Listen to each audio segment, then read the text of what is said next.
ان مسجدوں کا انتخاب نہ کریں جہاں پر قاری صاحب جو ہے وہ ریس میں لگے ہوئے ہیں اور 35 منٹ میں ان کو تراویح پوری کرنی ہے۔ اب جہاں پر پیش ہے وہاں زبر پڑ رہا ہے، جہاں پر زیر ہے وہاں زبر پڑ رہا ہے۔ اگر اللہ تبارک و تعالیٰ کہیں پہ فاعل بن رہا ہے، فاعل پر رفع آتا ہے، پیش آتی ہے، قاری صاحب نے جلدی کے چکر میں اللہ کو اللہ پڑھ لیا، تو بعض جگہوں پہ مطلب یہ ہوگا، اگر پیش پڑھیں گے تو مطلب ہوگا اللہ تعالیٰ نے اس کی بخشش و مغفرت کر دی۔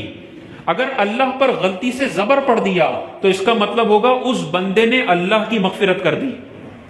ایک پیش اور ایک زبر سے معنی کفریہ کلمے میں تبدیل ہو جاتا ہے، پیچھے سب کی نماز فاسد ہو جاتی ہے۔ بعضوں کا تو ایسے الفاظ چب رہے ہوتے ہیں، الامان الحفیظ، یہ قرآن سننا حرام ہے اور ایسا قرآن قاری صاحب کو پڑھنا حرام ہے۔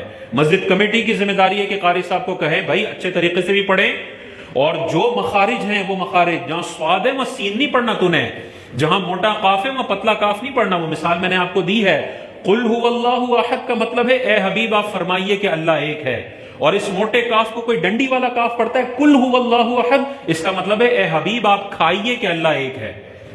اتنی حساس زبان ہے عربی، یہ ہر ایرے غیرے کا کام نہیں ہے کہ مسلح پر کھڑا ہو جائے اور دڑا دڑ شروع کر دیا کہ یعلمون اور تعلمون کے علاوہ کچھ بھی سمجھ میں نہیں آ رہا۔